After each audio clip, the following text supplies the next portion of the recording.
Welcome to Carlo and Atyani. I am so glad we're getting this conversation started. I've spent a little bit of time with you, Carlo, and a lot of time with you, Atyani, over the past couple months, getting to know the new Teacher Center, and there's so many things that I want to talk about with you.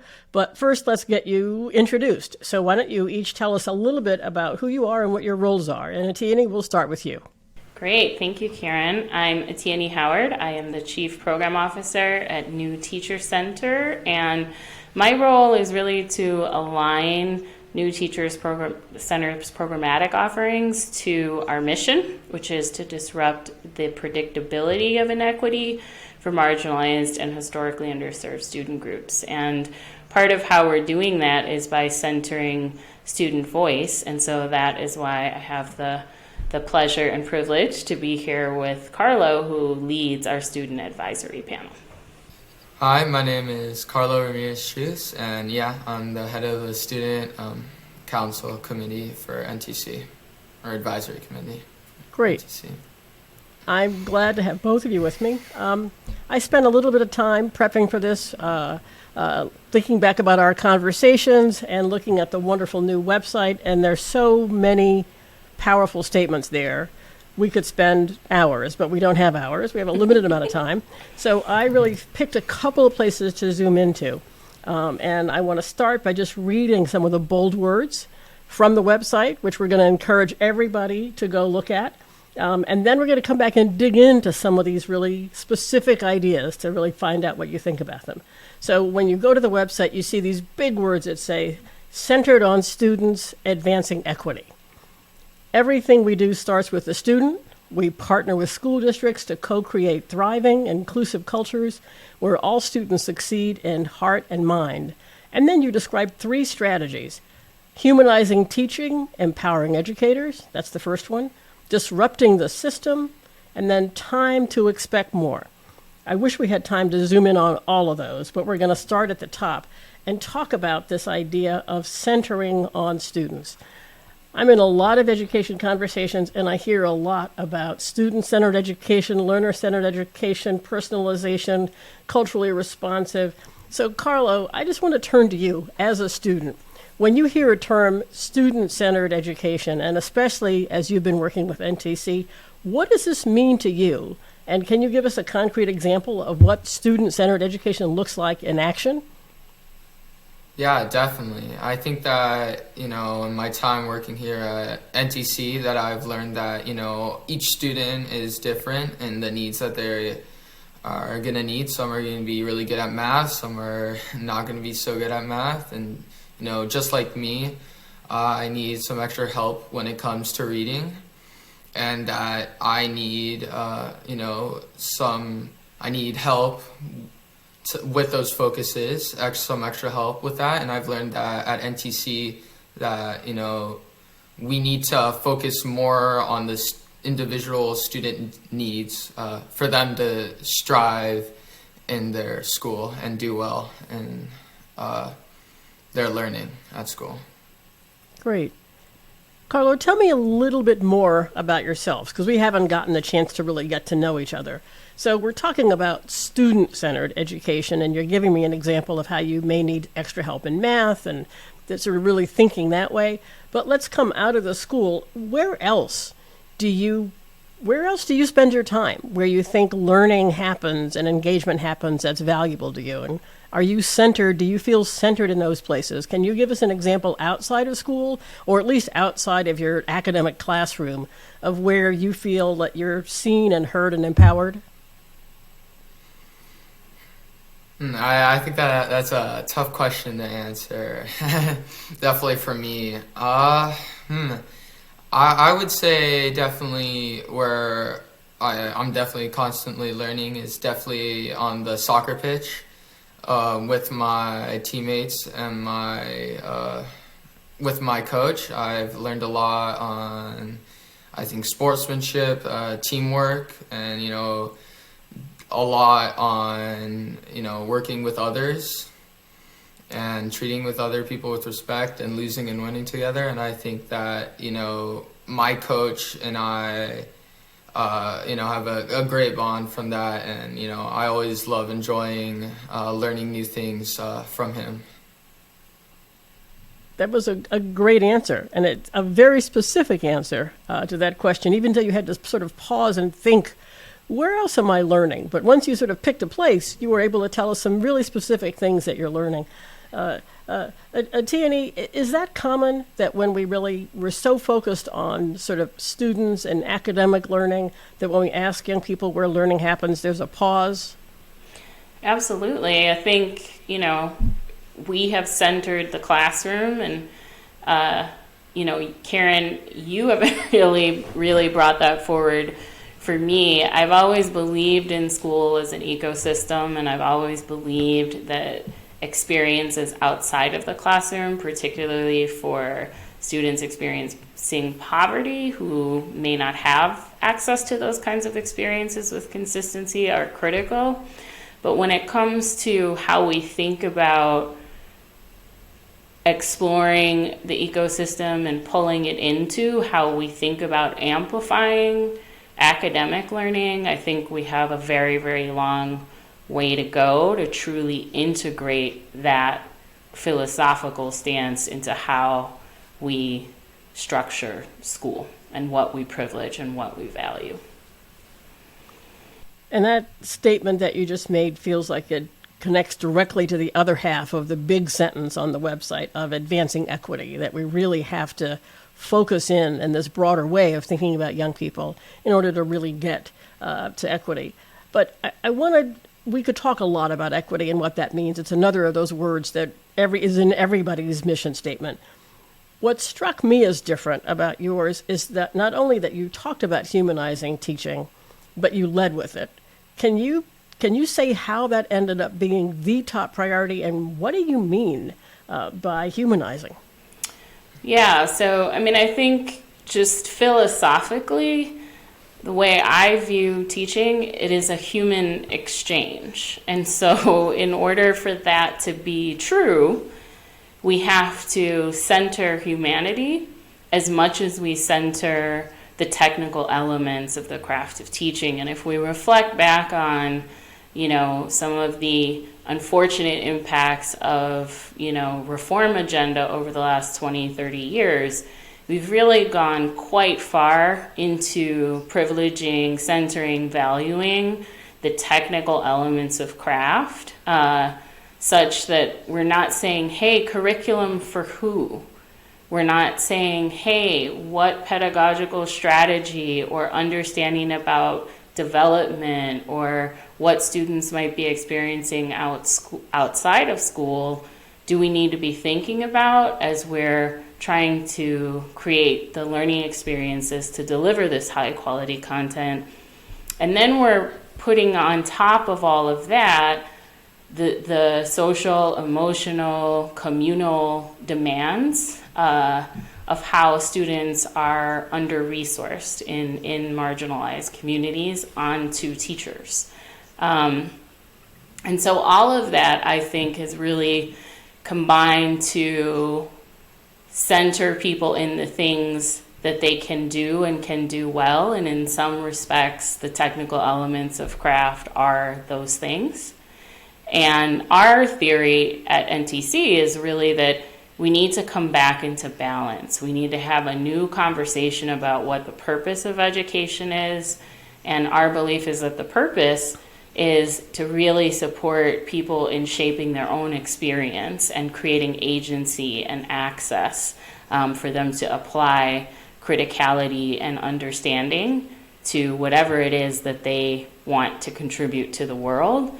And if that's the orientation to the purpose, then the process has to come into alignment with that. And we talk about disruption and inequity, it reminds me of what Grace Lee Boggs says, like you can't create that kind of disruption exclusively by struggling against institutions. You also have to support the people who comprise those institutions with making philosophical shifts and becoming truly more human beings.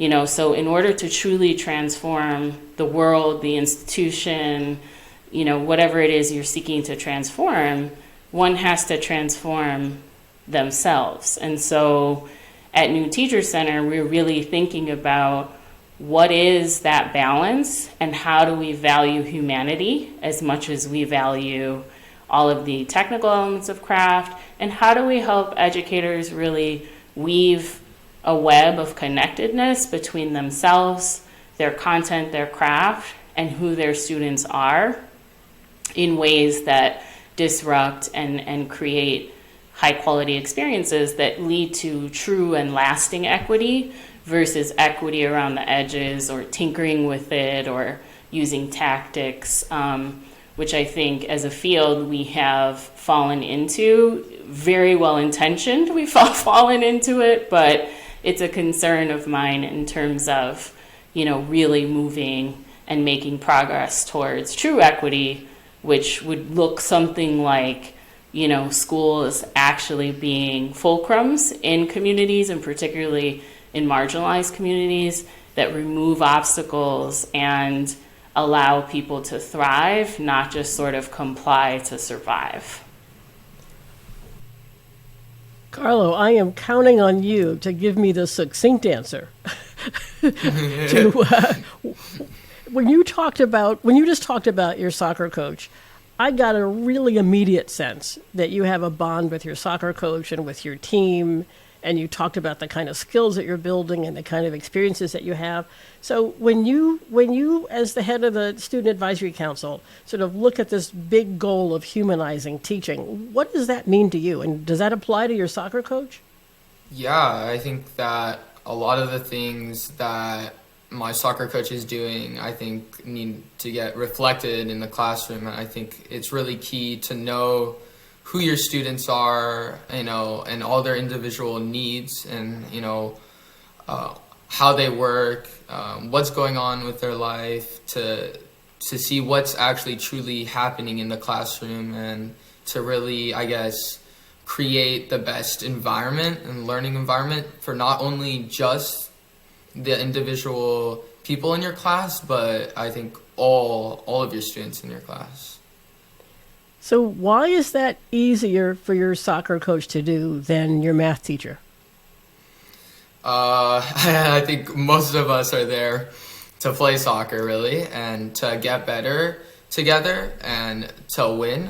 I think that when everyone shows up to math at 8:15 in the morning, not a lot of people are going to be that motivated to, do math, right? And to be really focused, especially when they don't like that subject, or they didn't get enough sleep last night because of certain things that were happening with them in their life. And I think that it's really key to, for the teacher to really know all these things outside of school and inside their classroom about their student, to really, get that kid who's unmotivated, tired at the beginning of class, to really enjoy math and to feel like it's not a drag at 8:15 in the morning, and it's actually what they want to be doing at 8:15 in the morning, right? There's a lot packed into that statement. I mean, one of the things we clearly could do, that there have even been studies on, or do we take courses like math and not put them at 8:15 in the morning? Is it not the first thing that you do? So that's one thing. But then the larger discussion that you just had is, I love the fact that you started with, we're all there to play soccer because we want to be there to play soccer. We want to get better. We want to win as a team. We want to get to know each other. Is that what we mean by humanizing teaching? Somehow knowing that it's really important to have math skills and literacy skills, and we want those skills, but is there some way to build those skills while really getting what you said, which is a much more human experience where there's time and space to get to know each other and to build the skills in the context of an interest? Does that get closer to what we mean by humanizing teaching? Yeah, definitely. I think that, from all the history of teaching to this day, that, it's taken a long time to evolve, a great teaching style. And I think that for especially creating, this sort of atmosphere that I have at soccer practice, and to relate it to, I think, math and English, I think, and all the subjects that you learn at school, I think it's very hard to. And I think though with extra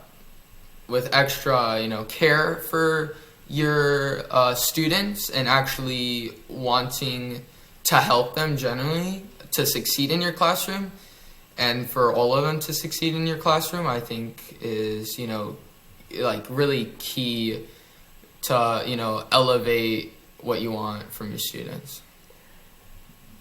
So Atyani, this phrase, humanizing teaching, empowering educators, you put those two things together as one.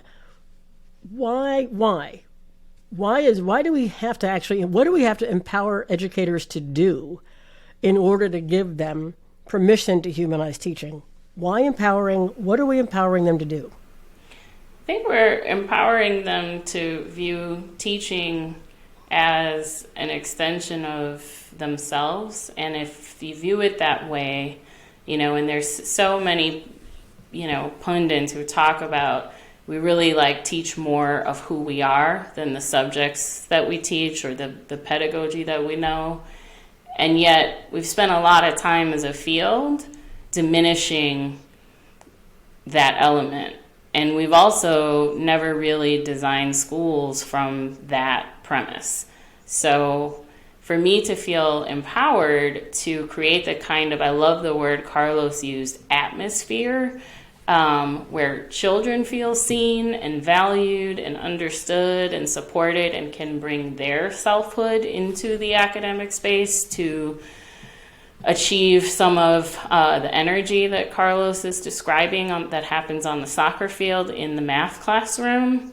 Teachers have to have those kinds of experiences as well. And so that begins with how do you center their humanity?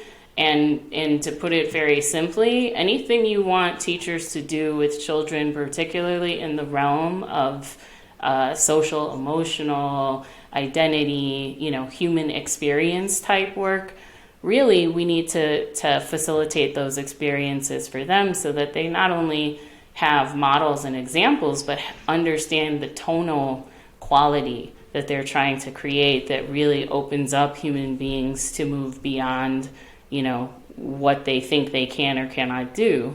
And piggybacking on what Carlos said, I didn't love math. And part of why I didn't love it is because I was afraid of it. And so if I had a math teacher who could help me see my fear and move past it and then have some academic success, I might have a completely different relationship with math, but that means that teacher has to value, the ways in which one's emotions impact their ability to learn, to integrate, to perform, which means they have to have that experience themselves. So, Carlo, I'm curious, as the head of the Student Advisory Council, we're talking about empowering educators, but we're not talking about empowering students. What do you think about that? Yeah, I think that definitely, I think in this day and age of, Black Lives Matter and a lot of things that are happening locally in Santa Cruz for me, with the taking down of, conquistador statues and stuff that, that are led by students, that I think it's important now that students also, get empowered and, reflect on their learning environments and also empower themselves to create change, especially when it comes to education.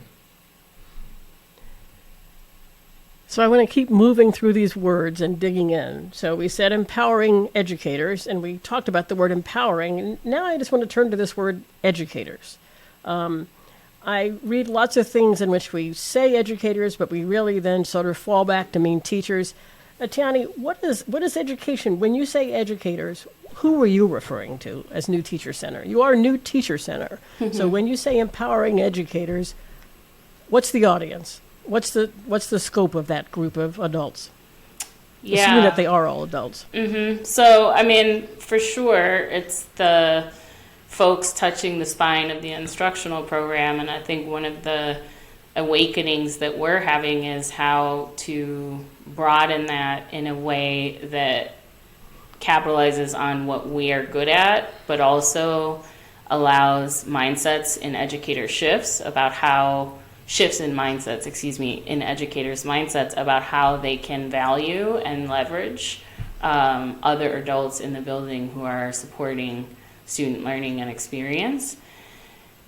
Our theory of change, as it relates to disrupting systemic inequity, really has broadened how we think about educators to include any educator, from the chief academic officer to the classroom teacher, that touches the spine of a system and influences how students experience school on a day-to-day basis within that school or district or whatever unit of change we might be working with. So your definition, let me make sure I understand, is sort of a vertical one. It's going, like, think about I love this phrase, instructional spine. I hadn't heard that before. So we're thinking about going from the folks that are right there with young people all the way up into the central office. Yeah, I think, one of the reasons why that's really important is to create the ecosystem around all the adults who make the decisions that create the ecosystem, right? So you can have a really great school. You can have within that school some really great teachers, but the extent to which you're able to create a truly new systemic experience really has to do with attending to, like I said, the spine and everybody, all of the decision makers, influencers that combine to create school. And so we can't just focus on the educators at the classroom level. We really have to amplify and support them by aligning the system to support and drive in alignment with what they're trying to do. And Carlo, let me just come back and ask, you've talked about, and there probably are other things, but you've talked about your soccer team and your soccer coach. Is that a school team? Is that a team associated with a youth club? Is it a community team? Where is this team located? What's it anchored to? It's a Santa Cruz County club, private club, yeah. Okay. So it's actually quite a diverse group of actually kids who are from all over Santa Cruz County who are playing on my team. And do you have a chance to play soccer at your high school?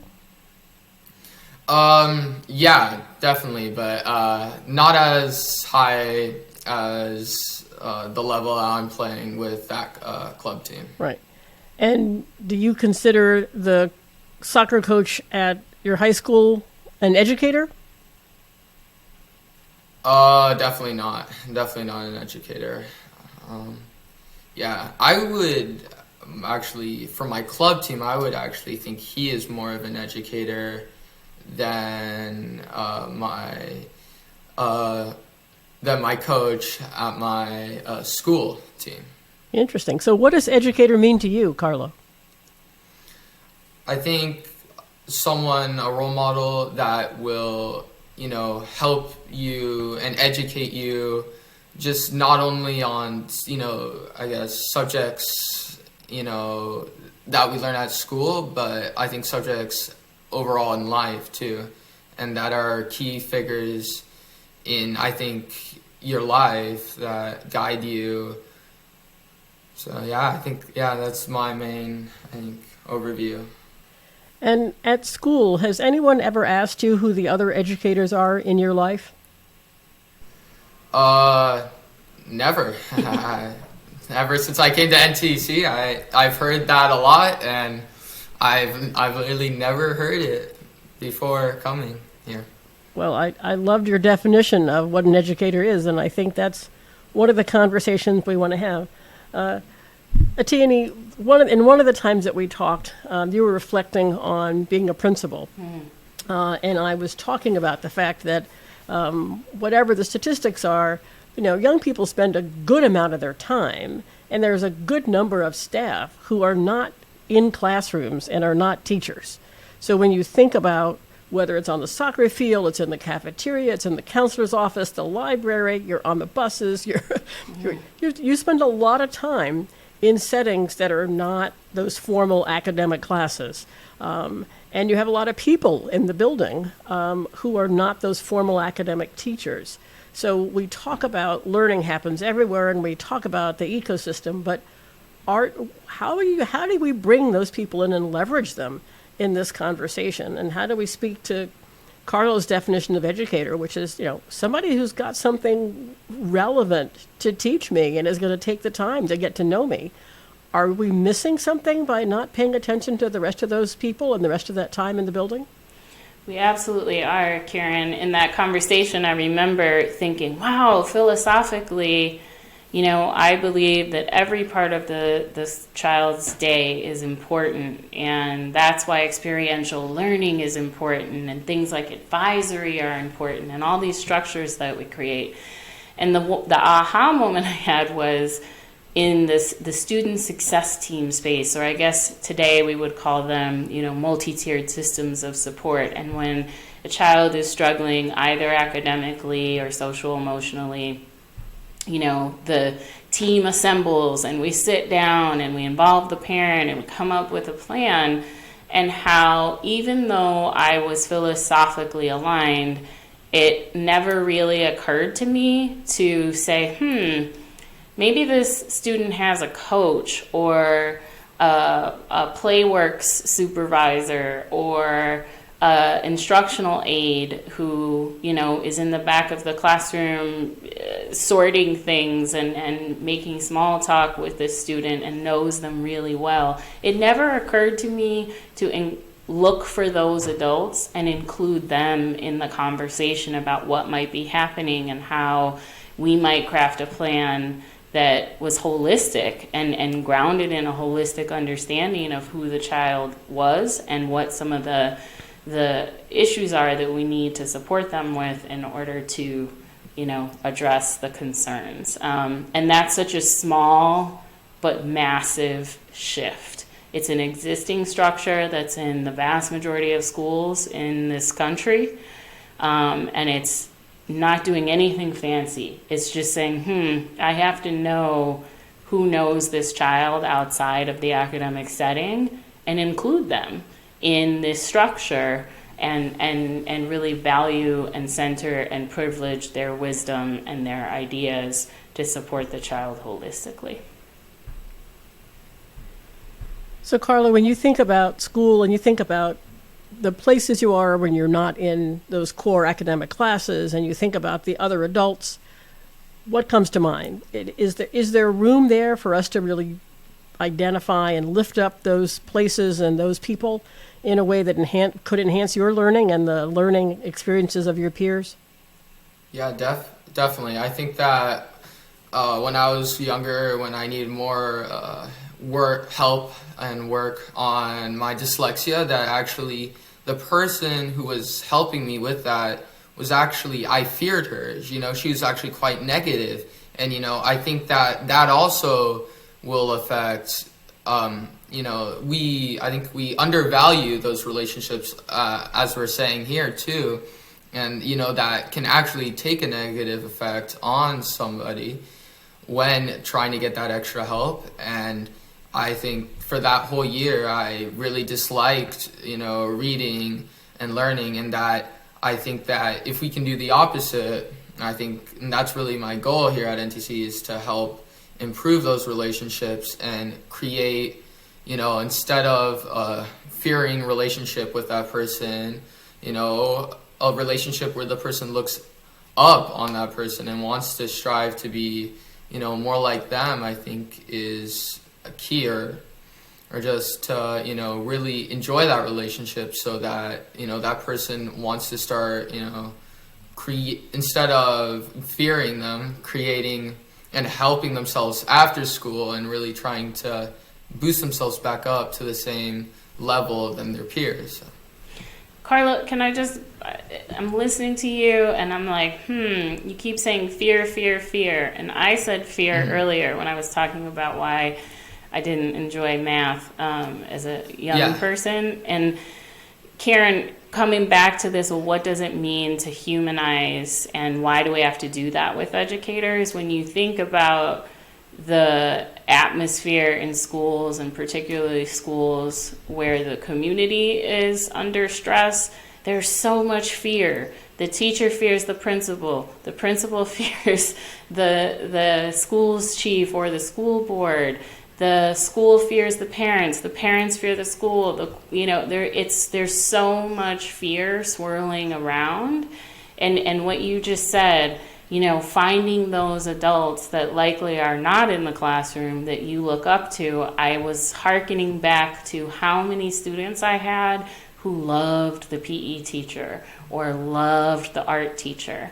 And I think part of what was underneath that love for them was less of the rigor, and rigor used negatively in this sense, that produces that fear. And then if we link that to learning science, we know that when we're in a state of fear, we are not able to create the optimal environment for learning and really meet our full potential. And so, just putting all of that together, that's really, for us at New Teacher Center, part of what we're trying to push against is teaching as human exchange among all of the human beings that come together to shape human experience in this way.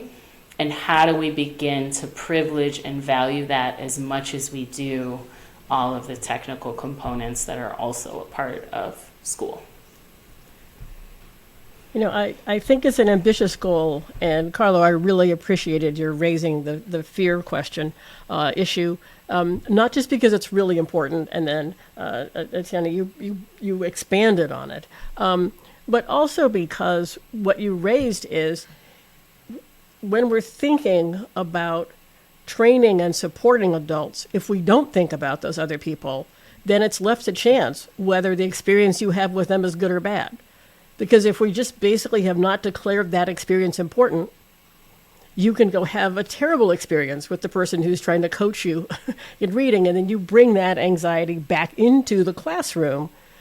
But those kinds of things happen. And so this idea of really, let's come back to, do we broaden some of this language? In order to humanize teaching, do we have to talk about just humanizing experiences? In order to empower adults, do we really just in order to sort of, empower, do we really need to think more broadly about really empowering all the adults and being explicit about who they are? One of our colleagues, Ron Berger from EL Education, had said this very powerful thing. He said, the student culture can never be ahead of the adult culture. So we can talk about climate and culture and all these things, but he basically said, if we haven't really gotten humanity into the group of adults who are supporting young people, they're going to feel that. Yep. They're not going to feel that they're walking into a community. I want them to walk into a community in which everybody is not just welcoming in the artificial, we'll all go down the hall and do high fives. But everybody really is there and present and has had the kind of training and support and interaction with each other to feel that they are that adult community that's supporting. So in some ways it's a bigger goal, but I wonder, as we sort of wrap up our conversation, if both of you can reflect on the fact that, I'll go back to what you said, Atyani, the idea that everything goes back to the teacher. Whatever the fancy things are that we bring in, we ask the teacher to do them. But when you started to name the places and the people that are sort of around that academic content, that instructional spine, there are a lot of them. And if we could charge them, if we could have a broader goal of talking about humanizing experiences, it might make the job of the teacher easier. It might mean that students are coming in there or leaving that room with someone else to talk to. So I'm just going to ask you all, as we're sort of wrapping up, to just reflect on this conversation about broadening. The goal is incredible, to really think about how we humanize teaching, or humanize experiences, intentional experiences that we're providing for young people, and how we really empower adults who have this broader education role that Carlo said. But as we're doing that, in order to disrupt the system, I'll just sort of leave you all with, where do we start, and what exactly is the system that we're disrupting? So if we want that bigger goal, is our system disruption goal big enough? So if we want that bigger goal, Carlo, what would you leave us with? So I'm just going to ask you a mathematical, not a real mathematical question. Like, on a scale of 1 to 10, with 10 being perfect, how broken do you and your fellow advisors think our school systems are? To be honest, I don't think I could put it in numerically. I feel like that might be just slightly disrespectful to the teachers who are amazing in my classes and But we're talking about the have system. inspired me. But yeah, The system. We're talking about the system, not the teachers. Okay, Again, I'd say 3. okay. But I think your comment is really important. There are always going to be incredible teachers and incredible educators who take risks and step outside and go the extra mile to have make the kind of learning experiences that we want. But we're really, if we're talking equity, which is right up there at the top, advancing equity, we're going to have to not have those folks be the exception to the rule. And that's what systems are about. How do we, if we're going to disrupt the system? So, Atyani, where do you start? I mean, where do we start this process? I mean, I think it's twofold. One, it's shifting, not even shifting, it's a complete reimagining of what school can be and do. And again, I think as a field, we've tinkered around the edges of that, and part of what the last couple of years have created an opening for is a complete reimagining, and that's what we're trying to do at New Teacher Center, is articulate what could a school where educators and students are humanized and challenged in balance, what does that look like? How do you begin to do that? And so you can, Karen, what you've said to me is like, yeah, we can keep the box of school, the container, because it has to be there and it's the structure we have to work with. But what's happening within that box and the purpose of that box needs to be radically reimagined and then articulated. And then we need to help educators not only have access to the learnings, but the experiences. To your point about, our colleague at EL Education, the experiences themselves that are going to support them with creating those kinds of transformational experiences for students. And I think in that reimagining, that's where this conversation about who is an educator and how do we shift and broaden and expand to be more inclusive of that definition comes into play. And lastly, I would say, in all of that, really understanding that, the end goal, you can teach a child to read, you can teach them to do math, but to what end? And shouldn't we all, those of us who have had the privilege of being educated, be able to determine what we want to do with that? And I think that's a deceptively simple nuance, particularly when you're talking about disruption for marginalized communities, because there's one pathway, which is college. And that's the sole arbiter of whether or not you're breaking the cycle of generational poverty and you're creating equity. Except for middle class kids, it's, well, college is assumed, and if they deviate from that path, it's not considered necessarily detrimental to their future.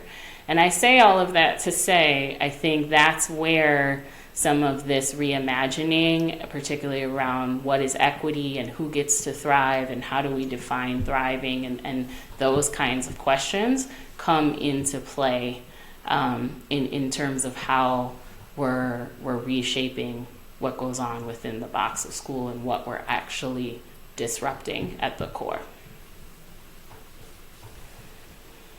Carlo, I'm going to give you the last sentence or two. So you've got this student advisory council, you've got this big, ambitious set of goals that you're looking at. What's your hope for what your advisory council can really bring into this process?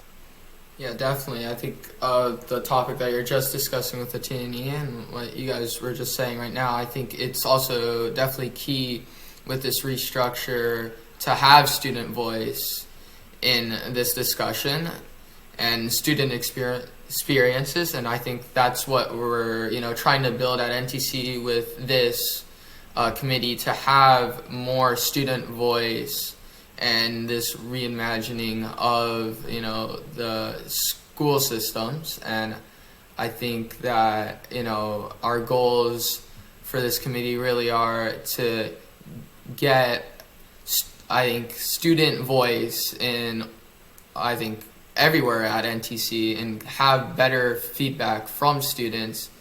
So I think that really, the advisory overall is going to have a better hands-on view for, okay, I'm saying this wrong. It will have it will create a new reflection on the work that NTC is doing with students in front of it, and I hope that this sort of reflection happens from the students in all parts of education, and that we have better feedback for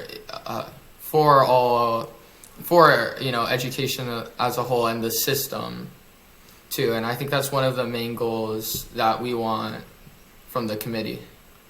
Wonderful. Well, Carlo, I encourage you to encourage your other advisory council members to bring all of their stories about where learning is happening into the conversation, just like you brought your soccer coach in. And Atyani, I'm going to keep pushing on this conversation of how we really sort of think about how we get this broader group of people fully engaged.